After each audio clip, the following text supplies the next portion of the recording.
Voilà. Alors, on va faire un cours sur donc, le métatronéen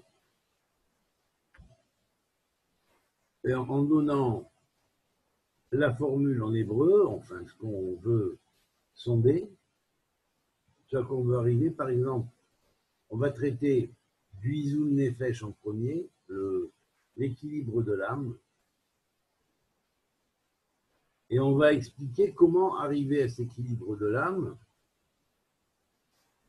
au travers des deux formules métatronéennes, celle qui part du travail sur l'état individuel et celle qui part du travail sur l'état global, universel. Donc, à partir de ces deux formules, on aura donc deux formules qui sont pratiquement mantriques aussi. Hein. C'est pas facile à prononcer pour nous, mais disons que c'est vrai que bon, ça peut s'articuler comme un mantra, véritablement. Donc, on prononcera l'équilibre de l'âme en métatronéen au niveau, premièrement, de l'intérieur, de nous-mêmes, et du monde macrocosmique qui nous entoure, comment l'âme individuelle entre ensuite en contact avec l'âme macrocosmique. Mais toujours le premier travail doit être fait avant, pour l'individuel d'abord. Alors,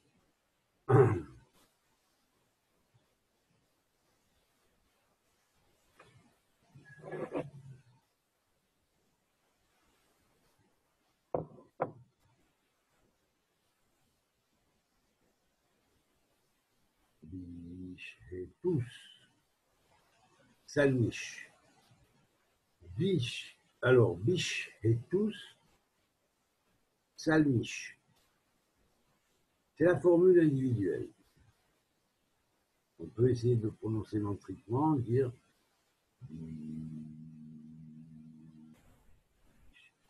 et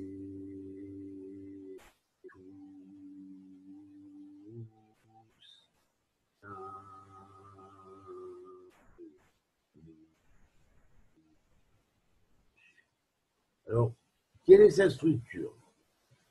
Alors, ça demanderait, pour arriver à atteindre ce qu'on appelle le Izoun Nefesh, l'unité de l'équilibre dans l'âme, hein, d'abord, dans un premier temps, on ne peut pas atteindre l'équilibre dans l'âme, on ne peut absolument pas atteindre tout être humain que l'on dit doué de libre arbitre, même si 58 soixantièmes de son temps sont déterminés par un déterminisme, comme on l'a vu hier, dans les cours qu'on a fait précédents, sur la Birkat Kohanim. Néanmoins, il existe en quantité de temps auquel on peut donner en quantité de temps auquel on peut donner un aspect quantitatif qui est capable de rivaliser avec la quantité de temps beaucoup plus vaste qui est disons, le temps déterminé, eh bien, on peut arriver seulement grâce à l'utilisation du libre arbitre. Et le seul moment où on peut vraiment, et on a vraiment le libre arbitre, c'est pendant ces 2/60e de temps. Et c'est une fonction éloïque, on ne peut pas la changer. Voilà pourquoi, dès Adam, Arishon, dès le récit de la Genèse, quand l'homme on lui a demandé d'utiliser le libre arbitre, ça veut dire qu'il est passé au niveau humain, de Médaber, de conscient. Il a été programmé par ce qu'on appelle donc l'image et la comment dirais-je, ressemblance divine. À partir du moment où des êtres, selon leur degré hiérarchique dans l'ontologie universelle, reçoivent la possibilité d'avoir en eux l'image et la ressemblance divine, automatiquement, leur est donné en parallèle avec l'image à ressemblance divine. Écoutez bien parce que c'est hyper important. Jamais personne, jamais aucun commentateur n'a soulevé cette chose-là. Jamais aucun commentateur dans toute l'histoire de la Galoute n'a soulevé cette chose-là. Et même si je n'ai pas lu tous les commentateurs, si on me dit d'en haut que aucun commentateur ne l'a fait, qu'on me porte le texte avec un commentateur qui l'a dit de la même manière, et là je dirais, bon ben d'accord, on m'a dit une bêtise, donc je reconnais que l'information que j'ai reçue n'est pas véridique. Mais comme ils peuvent creuser, hein, y compris les grands cerveaux qui connaissent des centaines de livres par cœur, il n'y a pas. Donc il n'y a pas, sous cette manière-là, il n'y a pas. Alors, on a dit que la conscience de Ish, comme faisant partie d'une société de Ishim, c'est une catégorie d'anges. Nous appartenons à cette catégorie d'anges puisque nous sommes appelés des Anashim. Mais individuellement, nous sommes Ish, individuellement. Mais au niveau social, global, nous sommes à l'état de Anashim encore. De Anashim, c'est-à-dire d'humains, de personnes. Mais nous ne serons des Ishim que lorsque nous aurons, on pourrait dire, fait un travail sur nous qui prouve qu'on passe au degré de Ishim. Donc nous élevons la société entière, toute la société humaine de laquelle nous faisons partie, va être élevée au stade angélique. Et tous les êtres qui avaient reçu en eux le potentiel de l'âme divine vont pouvoir la développer et donc pourront au fur et à mesure travailler en eux l'aspect angélique qui est en eux. Vous me suivez? D'accord? Bon. Alors, maintenant, il faut savoir, et ça c'est connu, il y a plein de commentaires qui l'ont dit, que les Ishim sont donc une catégorie d'anges qui ressemblent plus ou moins à l'homme, hein, et que nous-mêmes, nous sommes des Ishim en formation. Déjà le Rambam, dans son commentaire, dans Sefer Hamada, en parle plus ou moins, hein, il aborde un peu ce sujet, et bien évidemment, les kabbalistes par la suite ont beaucoup plus développé ces notions. Néanmoins, une notion qui n'a pas été développée du tout et sur laquelle je veux mettre le doigt ici, c'est que précisément, dès lors que l'Éternel a fait l'homme à son image et à sa ressemblance, il lui a donné la possibilité donc de devenir, de faire catégorie, d'entrer dans la catégorie des Ishim, c'est-à-dire des futures, des sociétés angéliques existantes appelées Ishim, liées au Malchut, au royaume, et liées aussi au Keter. Une fois qu'ils sont réalisés comme Ishim, ils passent de Malchut au niveau de Keter. Ils vont être le Malchut de Keter, le royaume de Keter. Vous comprenez? Donc là, les Ishim passent à un niveau le plus haut dans le contrôle du reste de la hiérarchie de la création. Mais cependant, nous sommes pour le moment en formation. Alors il faut savoir une chose, c'est que la raison pour laquelle, je vous explique ça bien, la raison pour laquelle certains anges ont contesté la création de l'homme, de la terre, et on dit non, on ne veut pas, ils se sont même rebellés.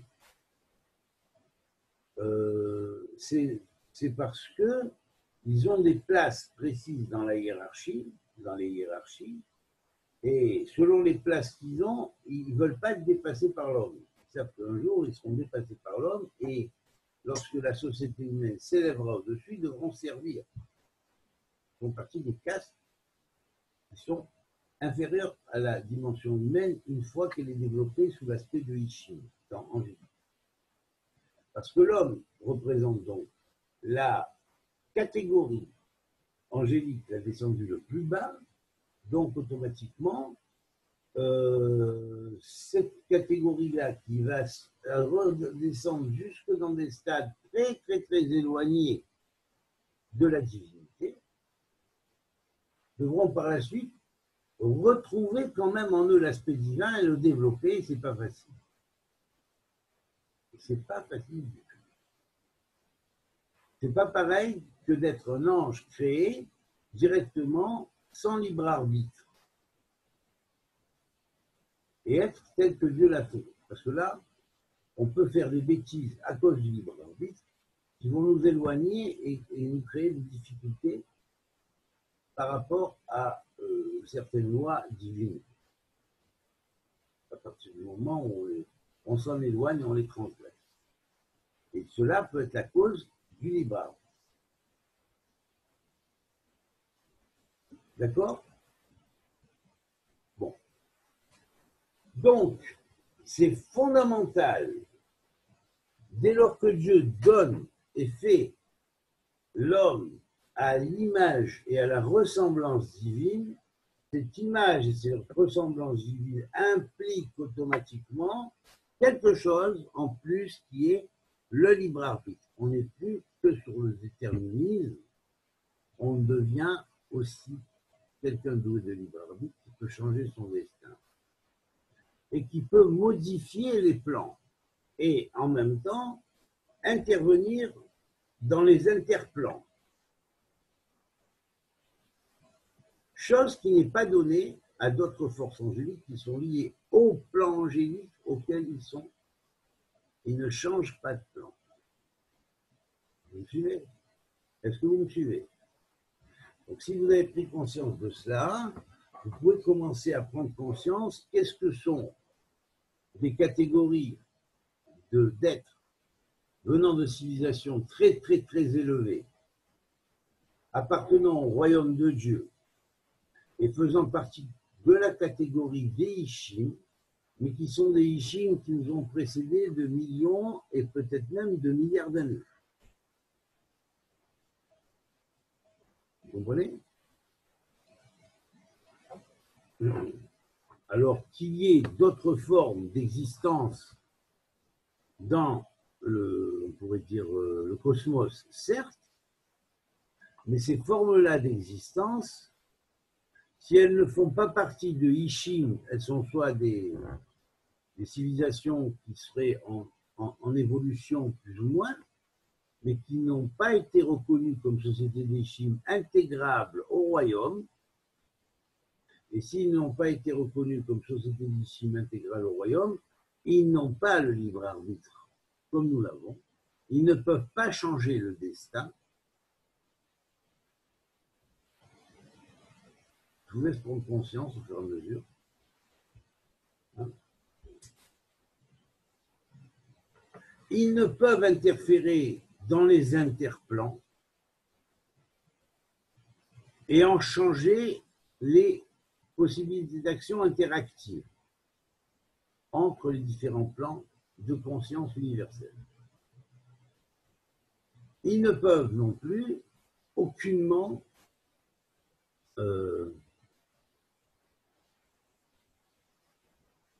utiliser de technologies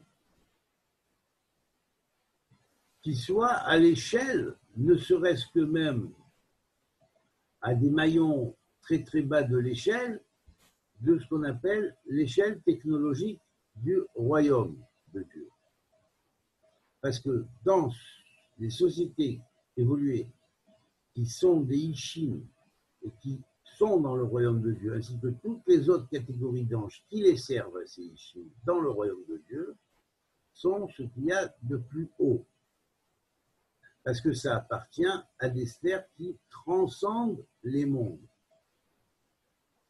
et tous les niveaux. Les autres peuvent faire partie de différents plans, mais tant qu'ils ne sont pas rentrés dans le royaume de Dieu, qui n'ont pas été réalisés effectivement en tant que anges de la catégorie des Ishim, Ils ont été intégrés comme civilisation entière appartenant à la grande alliance du royaume et qui n'ont pas reçu ce qu'on peut dire les clés de transfert de l'espace-temps. Le monde pour eux est limité et fermé, et il y a parmi certaines civilisations des civilisations prédatrices. Pas toutes, même qu'elles n'appartiennent pas au royaume, même qu'elles ne se sont pas développées au niveau de Ishin. Si leur tendance est plus ou moins bonne ou mauvaise, sans libre arbitre, ou avec un pseudo libre arbitre, pas vraiment, ne pas changer les choses et les plans, certaines de ces civilisations sont prédatrices, pas toutes. Il y a parmi ces civilisations d'autres qui sont semblables à la nôtre, qui sont aussi en quête du royaume. Mais celles-là, elles restent sur place. Elles restent où elles sont. Elles n'ont pas encore découvert comment on vogue dans l'espace. Celles qui ont découvert comment on vogue dans l'espace ont franchi des grandes étendues spatiales, hein, appartiennent soit à des bonnes civilisations, soit à des civilisations prédatrices, et il n'est pas dans ces civilisations-là de, comment dirais-je, disons, d'évolution suffisante qui peut utiliser, comme dans le royaume, même si certaines sont favorisées d'en haut, ont été plus ou moins contactées, elles savent que ça existe, des civilisations supérieures, mais elles ne savent pas ni où ni comment les contacter. Cependant, certaines, comme elles sont évoluées dans le sens du bien, et n'ayant pas de libre arbitre, ce sont des civilisations de bien, on leur a donné d'aller, de découvrir des technologies spéciales qu'on ne connaît pas vraiment et qu'on ne peut pas exploser comme ça, mais ils ont des possibilités de franchir l'espace, disons, de 1 à 10 fois la vitesse de la lumière, mais pas plus. Pas plus. Pas plus. C'est-à-dire que, par exemple, pour aller sur Alpha du Centaure, au lieu de 4 ans, il faudra, par exemple, 1 an à quelques mois pour certaines civilisations. Cependant, pour celles qui prédatent, impossibilité de franchir la vitesse de la lumière. Impossibilité de franchir la vitesse de la lumière. Voilà pourquoi, même parmi des civilisations qui ne font pas partie du royaume, mais qui ont eu quand même quelques contacts et qui ont été favorisées parce qu'elles ont évolué quand même, et elles ont évolué dans le sens du bien, eh bien, elles peuvent avoir bénéficié de certaines, comment dirais-je, révélations qui permettent le passage de la vitesse de la lumière, mais avec une limite de 1 fois à 10 fois la vitesse de la lumière. Les 100 fois, les 1000 fois, les 10 000 fois, les 1 million de fois, ça fait partie de la valeur. Voilà pourquoi on dit Michael franchit la totalité de l'univers en 1 pas. Ou Gabriel en 2 pas. En 1 pas ou en 2 pas, ça veut dire que si l'univers fait 15 milliards d'années de distance, ou même 14 milliards d'années pour certains, eh bien, il faudra à Michael seulement 1 pas, c'est-à-dire en 1 pas, c'est-à-dire en 1 pas, ça fait, je vais vous dire, 1 pas, c'est-à-dire alors, une seconde, je calcule.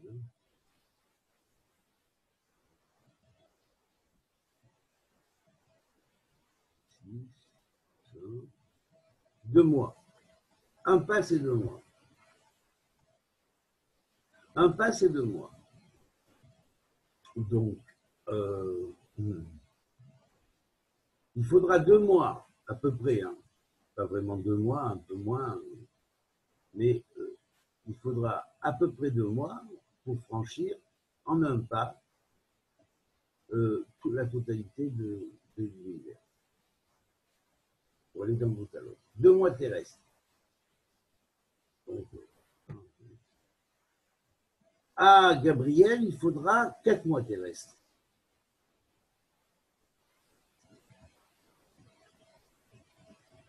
À Auriel, il faudra 6 mois terrestres.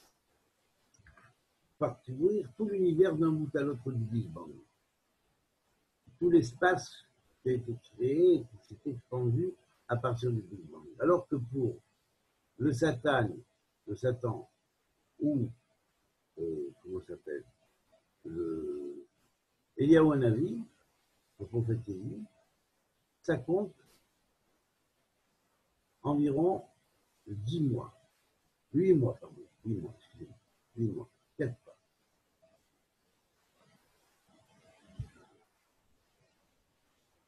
On comprendra parfaitement que la maison 8 en astrologie, qui est le parallèle du signe du Scorpion, qui est le 8e signe, qu'on va représenter donc le 8e mois, est lié, la 8e maison est liée à la maison de la mort. Donc on comprendra très bien que si le décret d'une mort se fait pour un individu, normalement, il est décrété au moins 8 mois avant. Entend. Sauf dans le cas du suicide ou d'autres choses. Là, c'est l'utilisation du libre arbitre qui provoque la chose. Alors maintenant, nous allons revenir à cette Bechira Foxy qui est fondamentale. C'est-à-dire que cette Bechira Foxy, qu'on appelle libre arbitre, qui est donnée aux individualités intelligentes qui ont été créées à l'image et à la ressemblance divine pour se développer. En même temps, on va voir que après qu'Adam ait commis la faute de l'arbre de la connaissance du bien et du mal, devant lequel il avait effectivement le libre arbitre pour, oui, manger de l'arbre de la connaissance du bien et du mal, ou non, refuser de manger de l'arbre de connaissance du bien et du mal. De même pour Chava. Donc, automatiquement, on voit le libre arbitre dans cette notion-là, mais ça que des maîtres ont précisé que Adam avait parfaitement le libre arbitre de faire ou de ne pas faire, c'est une chose. C'est là où je fais tout coller avec ce que je vous ai dit sur le développement de l'homme à cette échelle, et qui n'a jamais été mentionné par qui que ce soit, c'est hyper important. Et ça va vous faire tous une prise de conscience énorme dans la puissance et la valeur du texte hébraïque, et même de la Bible, parce que même quand vous lisez dans une autre langue, la même formule apparaît. Nous voyons qu'après que l'homme ait mangé de l'arbre de la connaissance du bien et du mal, après qu'il a été confronté avec Dieu qui dit « je me suis caché car j'étais nu », ainsi de suite, et à ce moment-là, on va voir un verset qui dit comme ça, « Voici », là c'est Elohim qui parle, et dans Elohim, c'est un Elohim singulo pur et réel, okay. C'est toutes les entités angéliques et archangéliques existant en unité de conscience dans le monde du royaume, qui disent ensemble, avec Dieu lui-même, voici l'homme devenu comme l'un de nous qui avons reçu l'image et la ressemblance divine et qui nous sommes développés du stade de Anashim au stade de Ishim, et qui avons transformé la dame qui est en nous en le Shem Havaïe lui-même, en le nom de Dieu lui-même. Voici l'homme devenu comme l'un de nous, en le fait qu'il a mangé l'arbre de la connaissance du bien et du mal, il a utilisé son libre arbitre, Et il a choisi, comme toutes les catégories d'anges qui sont devenus au stade Ishim, toutes ont fait la même erreur à un moment donné. Toutes. Mais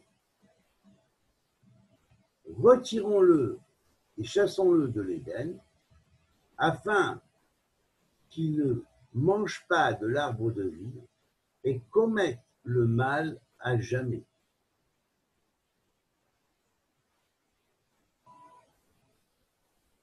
Je ne sais pas si vous vous rendez compte de la puissance que prend le texte là à l'instant. À l'instant même, on vient de considérer le texte avec sa profondeur. Et c'est un enseignement extraordinaire.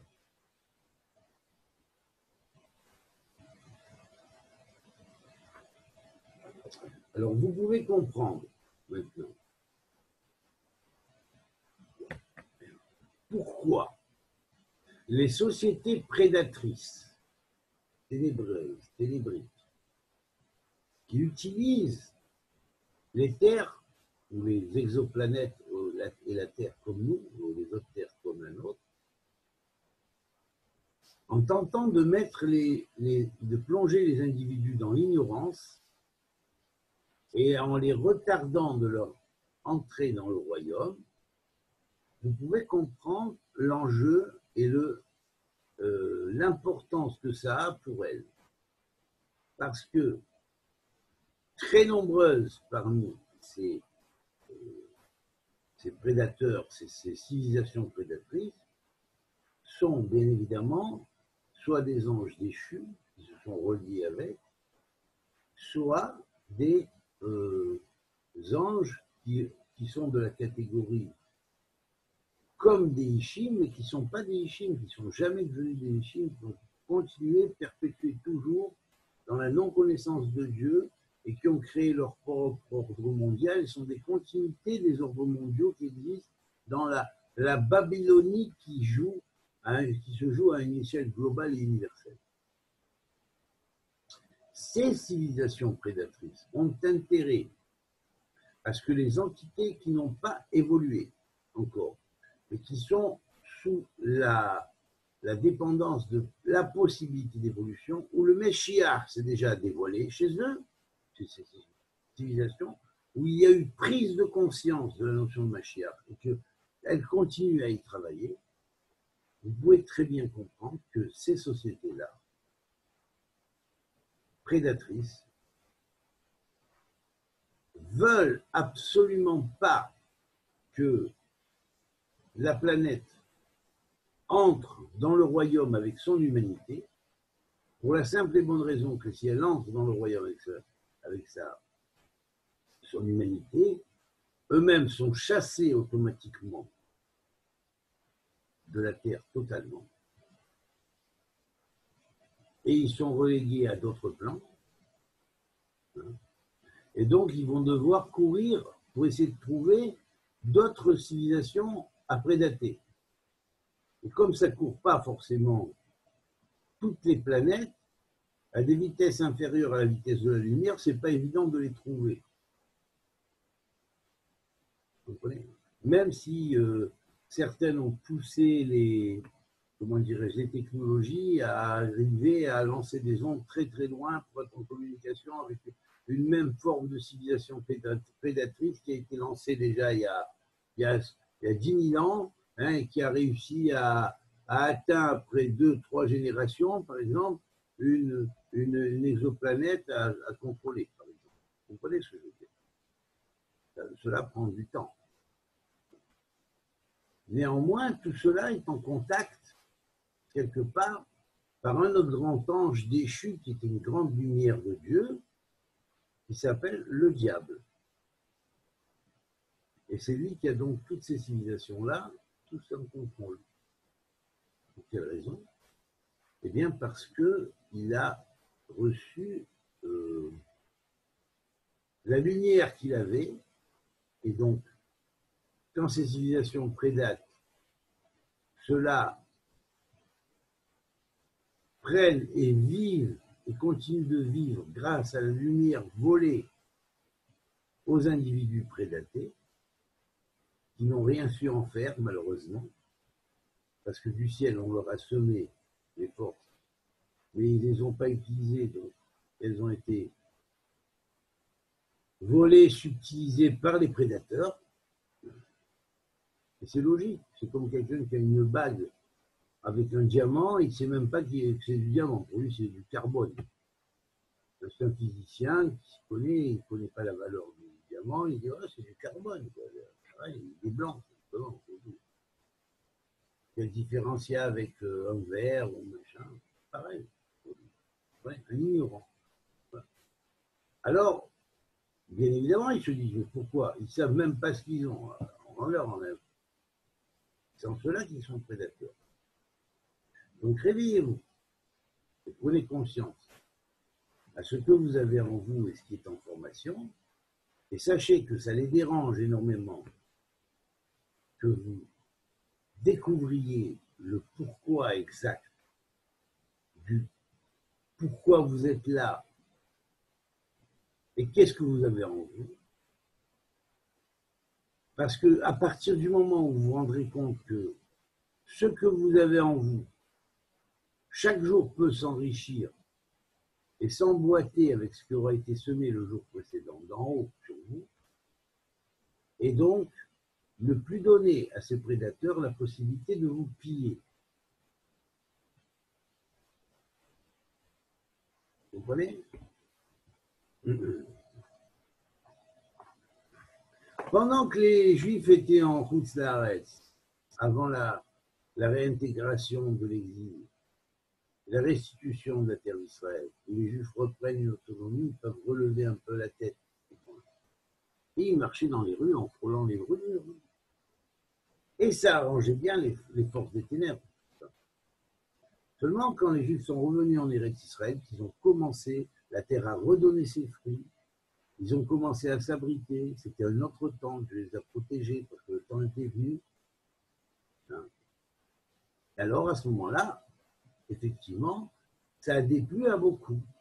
Parce que la force qui vole et qu'ils ont volé pendant très longtemps, elle doit retourner à sa racine. Alors, il y a certains chrétiens qui ont reconnu, qui ont dit, oui, finalement, Jésus, même s'il n'a pas été accepté par les Juifs comme ça, par les Juifs, mais par certains Juifs, finalement, il était juif, les apôtres étaient juifs, tout le monde était juif, donc on ne peut pas prendre de Juifs les enseignements et d'un côté dénigrer les Juifs en les mettant tous dans le même sac. C'est pas possible. Donc il y a beaucoup de chrétiens qui sont revenus à aux racines et qui aujourd'hui cherchent à connaître ce peuple qu'ils ont ignoré et que souvent on a caricaturé et duquel on a rasé les murs. Mais d'un autre côté, il y a une autre religion qui, elle, s'est imposée sur le monde, qui elle se prétend la dernière religion, elle n'a pas du tout intérêt. Voilà pourquoi le signe de la bête est sorti de cette religion.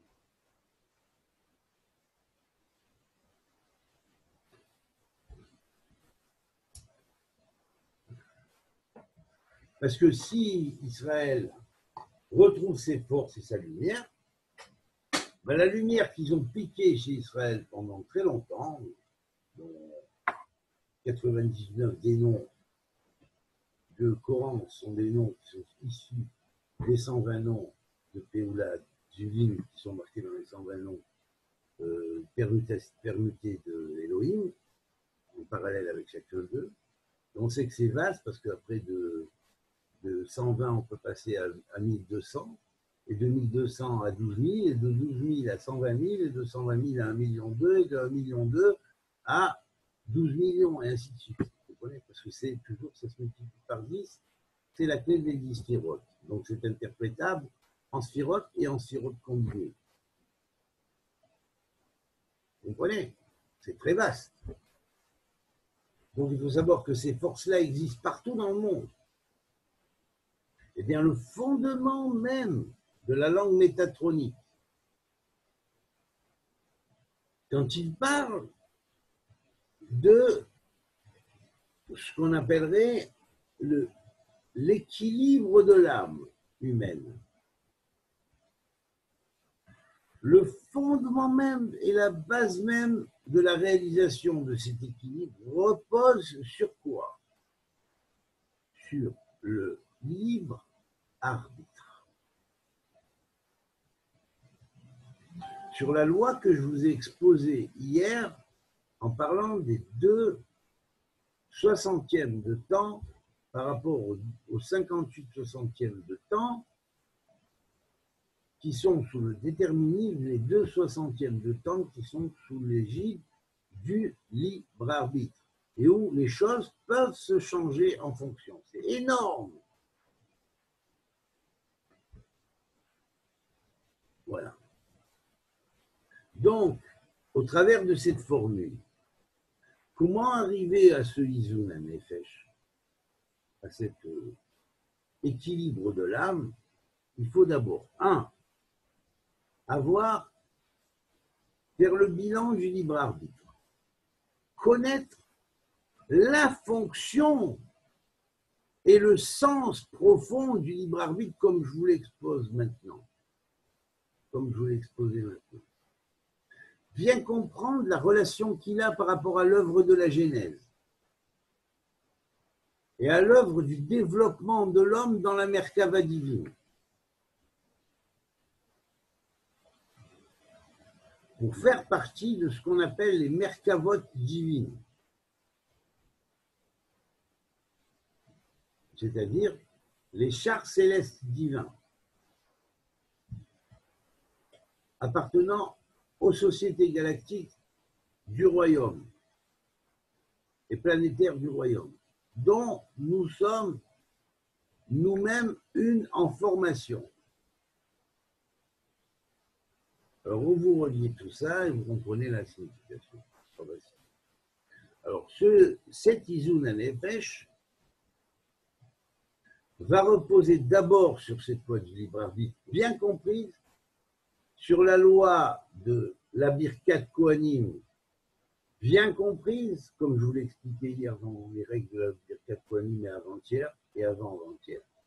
Non, hier et avant-hier, pardon.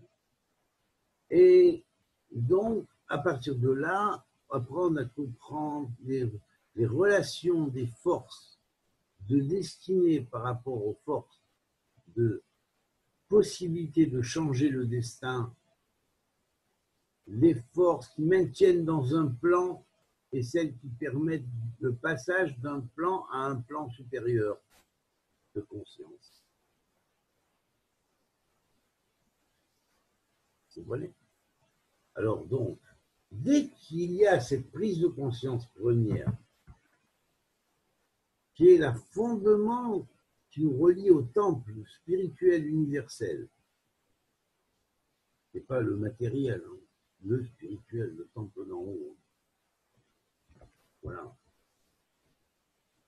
Alors, dès que cela est fait, on prend conscience du feu ou du feu spirituel qui se trouve dans la racine du feu, dans l'éther, ou dans le cinquième élément, l'élément cinquième élément, ou matière lointaine, dans la matière qui n'est pas une matière telle qu'on la croit ou connaît, hein. On pourrait dire une matière quantique, quelque part. Et là, donc, ces cerveaux-là, les cerveaux supérieurs, sont des cerveaux éthériques, constituant la base du corps glorieux futur de chacun.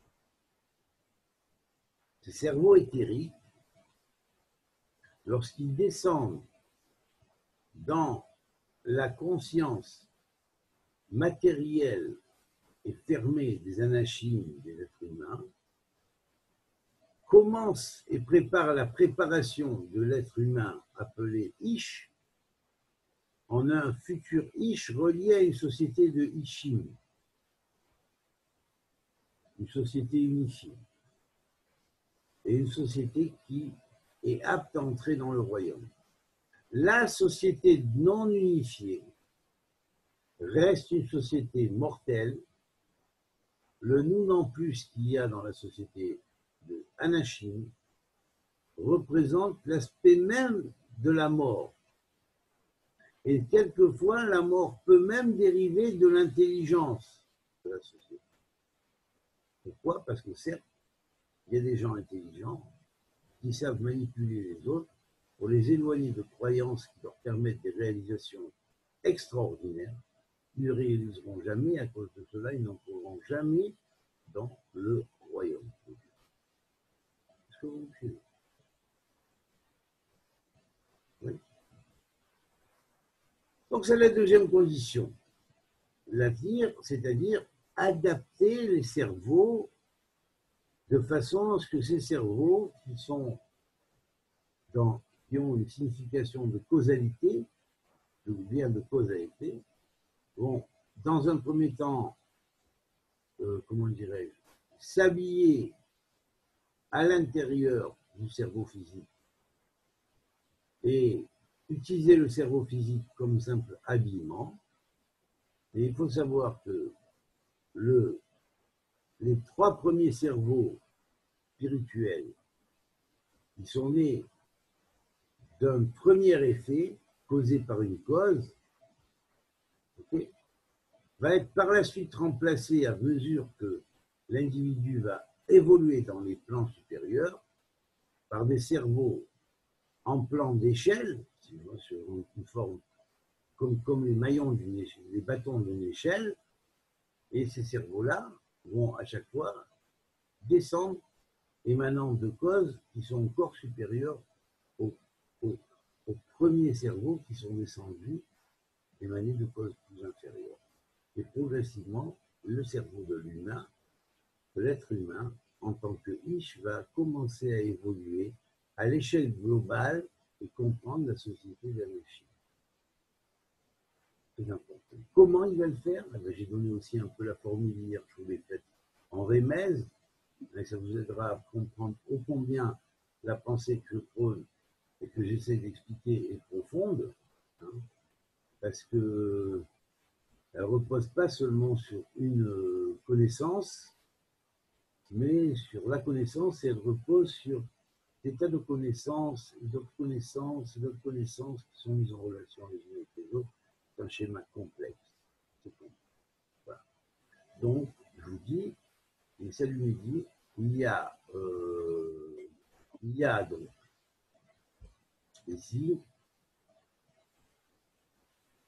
un habillement de cerveau spirituel supérieur dans les cerveaux matériels qui vont commencer à forger la conscience humaine comme une conscience divine. Elle a préparé.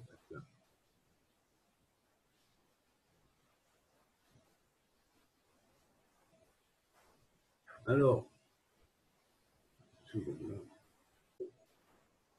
donc, on va continuer avec la troisième fonction qui est liée à au développement de ce qu'on appellerait l'équilibre ou l'équilibrage de l'âme,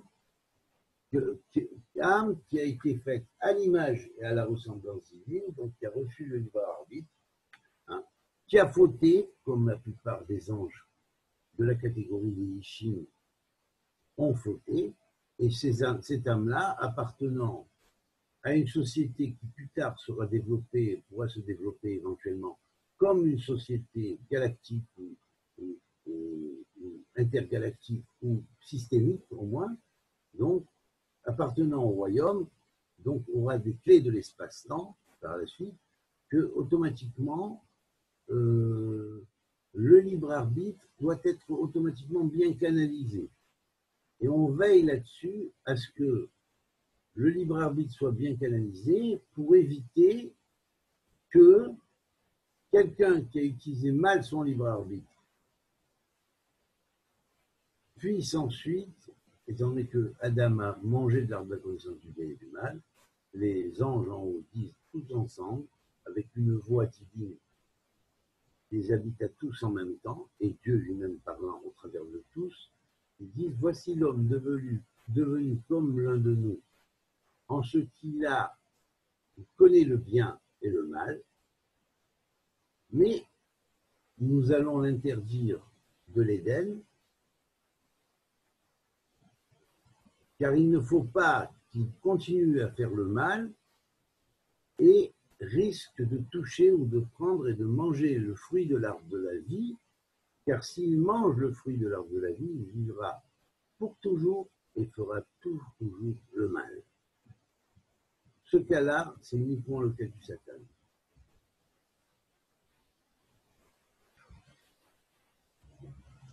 Il n'est pas récupérable? Il est récupérable, bien sûr qu'il est récupérable. Mais il est récupérable au fur et à mesure du temps. Il y a toujours des points où il continue à sévir en tant que cela. Et il y a des points où il est vaincu, annulé et il est changé.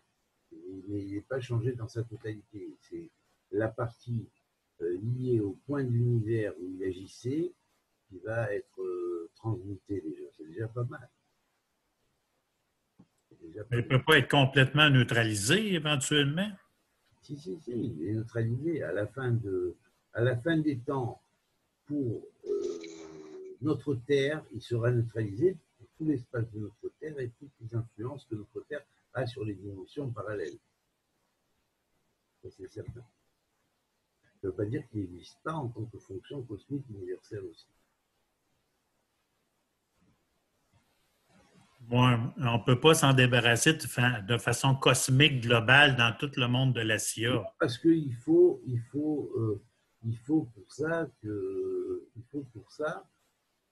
toujours que certains mondes soient éprouvés. Parce qu'il y a des humanités divines faites à l'image de Dieu, à la ressemblance, qui sont en développement, et il leur faut cela pour les éprouver. C'est tout, c'est l'éprouveur de ça.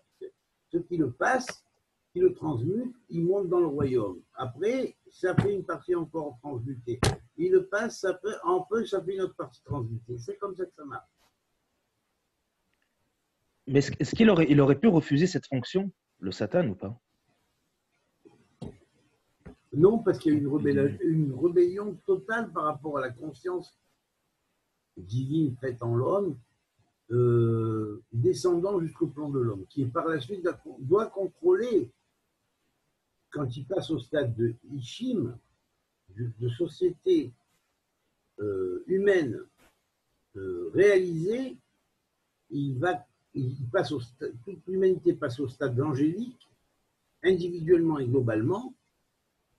Et à ce moment-là, cette catégorie angélique, bien que c'est la plus basse, elle monte et elle contrôle toutes les autres hiérarchies qui étaient au-dessus d'elle avant. Et ça, le Satan ne veut pas. Et toutes les civilisations prédatrices de l'univers ne le veulent pas. Cet ange-là rebelle qui s'est révolté contre la création de l'homme, il devait avoir le libre arbitre, cet ange-là. Absolument. Ben, évidemment. C'est ça. Évidemment. Alors, on voit ensuite la troisième fonction, qui est la fonction qui permet, par la force intérieure, par la force de caractère, de s'ouvrir à l'autre. Et quelquefois, on est obligé, pour s'ouvrir à l'autre, de se faire violence. Et en fait, je vais vous dire, quiconque a été élevé dans une forme de culte ou dans une idéologie précise, pour se faire à d'autres idéologies, pour se faire à d'autres religions, il est obligé de se faire violence. Celui qui ne se fait pas violence ne peut pas casser les barrières qui empêchent la communication entre une comment dirais-je, une religion et une autre, ou entre une idéologie et une autre. Où elles sont plus proches de l'opposition et du paradoxe. Paradoxal. Donc, le mode, c'est l'ouverture. Mais l'ouverture, on ne l'a pas automatique. Cette ouverture, on l'acquiert. On l'acquiert en disant à la rigueur qui est en nous, qui nous impose le sectarisme. Stop, oh là, ça suffit, oh, ferme ta gueule un petit peu. Hein? Arrête de m'enquiquiner avec l'accusation de tout le monde là. Ferme ta gueule un petit peu. Alors, si c'est un chrétien, il va dire, quand on lui dit, il n'y a pas d'autre chose, et machin, il dit, ferme ta gueule un peu. Moi, je vais écouter ce qu'il dit juif, je vais écouter ce qu'il dit. S'il n'y a pas d'ouverture, s'il n'y a pas de faire violence un peu à soi-même, à son sectarisme et à son ego limité, limité par qui? Par ceux qui posent les limitations. Qui sont les poseurs de limitations? Automatiquement, ce sont ceux qui décortiquent la vérité, qui ne veulent pas que la vérité soit dévoilée aux humains, pour la simple et bonne raison qu'elles sont, elles, des entités prédatrices qui ne peuvent agir que sur certaines planètes et pas sur d'autres. Et que toutes celles qui entrent dans le royaume sont hors de leur action.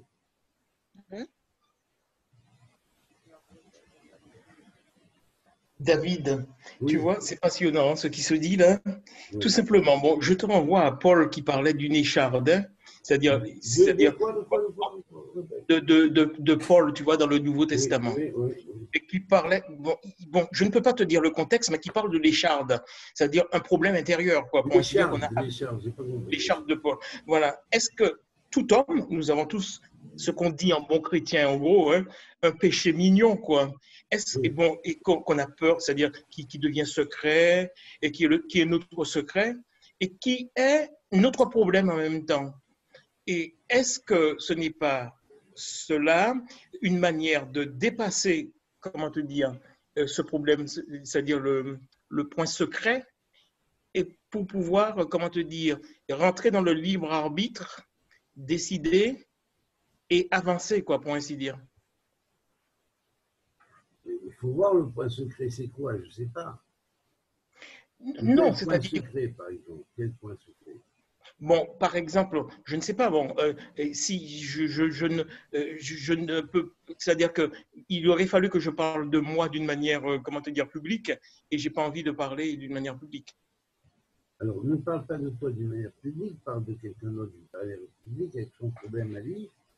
Bon, par exemple, quelqu'un qui est colérique, qui rentre dans la colère facilement. Oui. Bon, c'est-à-dire qu'en lui, il est d'une manière, comment te dire, psychologique, il a quelque chose en lui qui lui pousse à rentrer dans la colère. Absolument. Et quand il entend ou quand il subit certaines choses.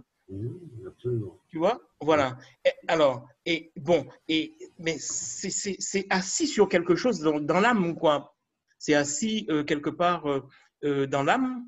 Est-ce que ce n'est pas, comment te dire, se regarder dans le miroir, en gros, hein, c'est-à-dire regarder le problème qui me pousse, par exemple, à rentrer dans la colère, et transcender tout cela tout en le mettant, comment dire, en surface, quoi.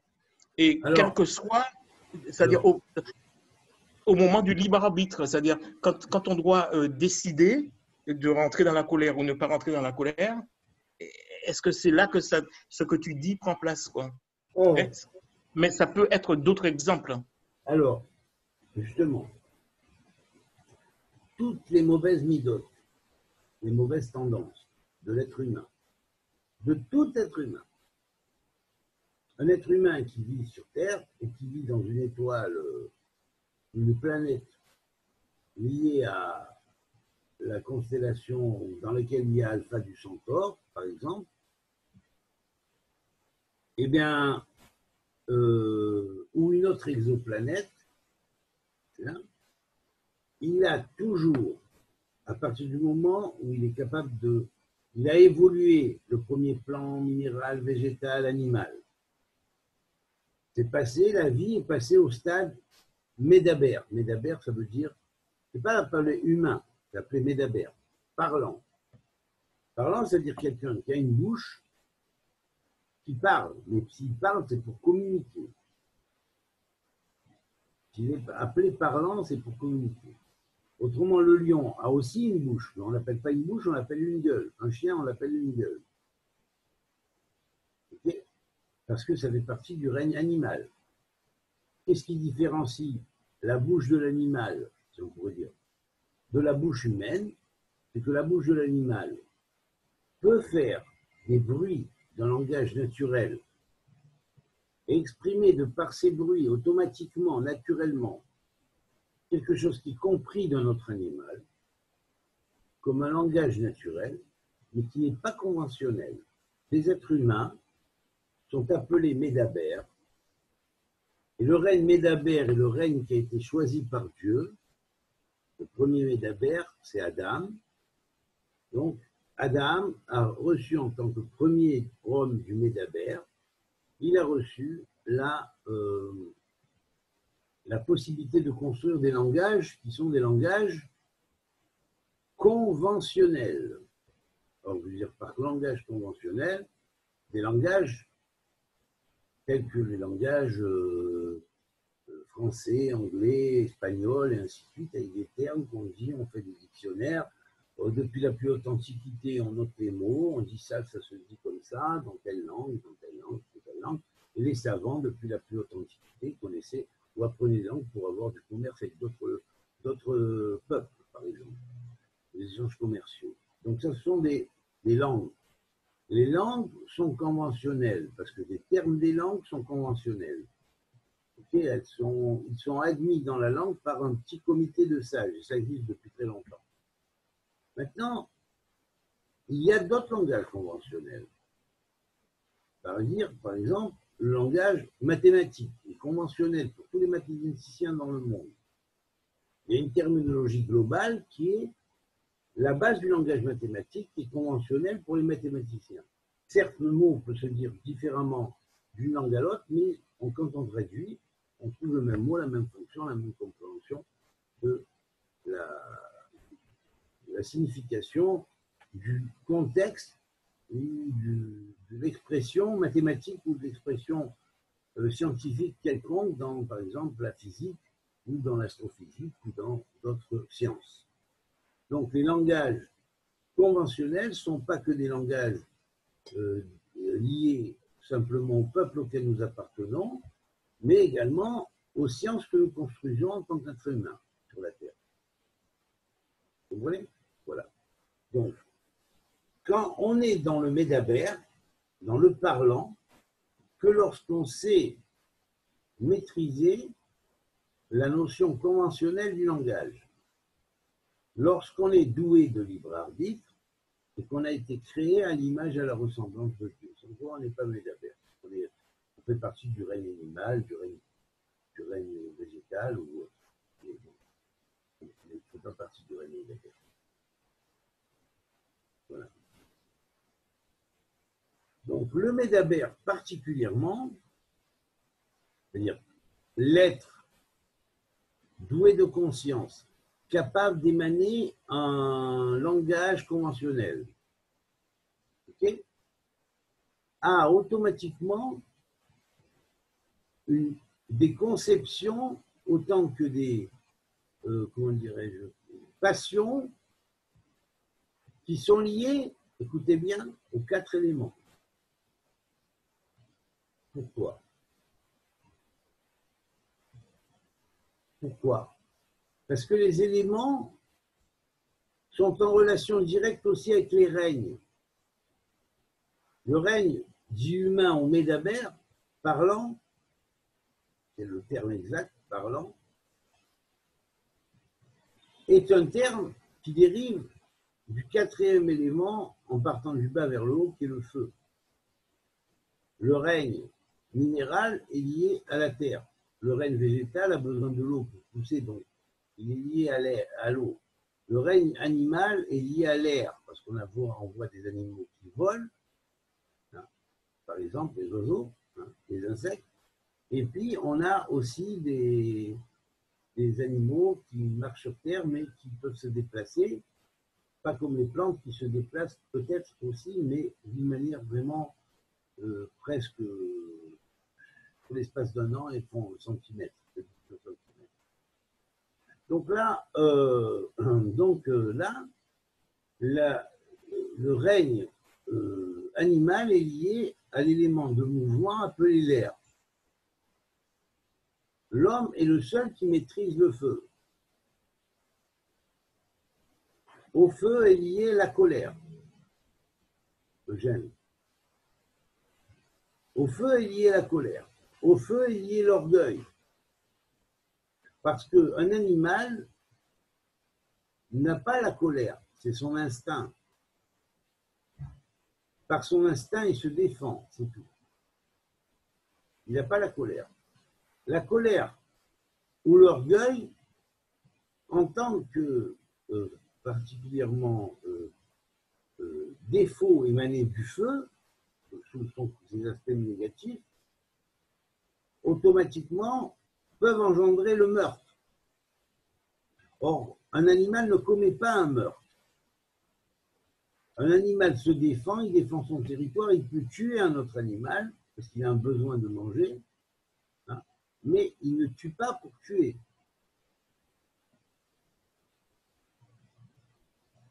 C'est l'élément feu qui cause le fait que l'homme peut tuer. L'homme peut organiser,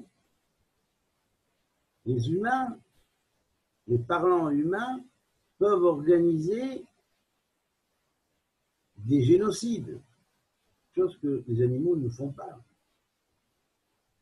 Vous voyez que les midotes sont liés aux éléments, mais aux éléments particuliers en fonction d'une loi qui doit être bien comprise, qui est la loi du fondement des parallélismes, hein, entre les règnes et les éléments. Donc on a par exemple l'eau qui lui va produire dans les aspects négatifs l'indolence, la fainéantise, ouais. La terre qui va produire la nervosité, comment dirais-je, les limitations fondamentales, le côté je suis là, je n'en bouge pas. Vous comprenez? Voilà. Alors que l'élément air va produire la communication, hein, mais aussi, quelque part, des fois, la légèreté, vous voyez, la superficialité. Oui, attendez, je vais fermer la porte.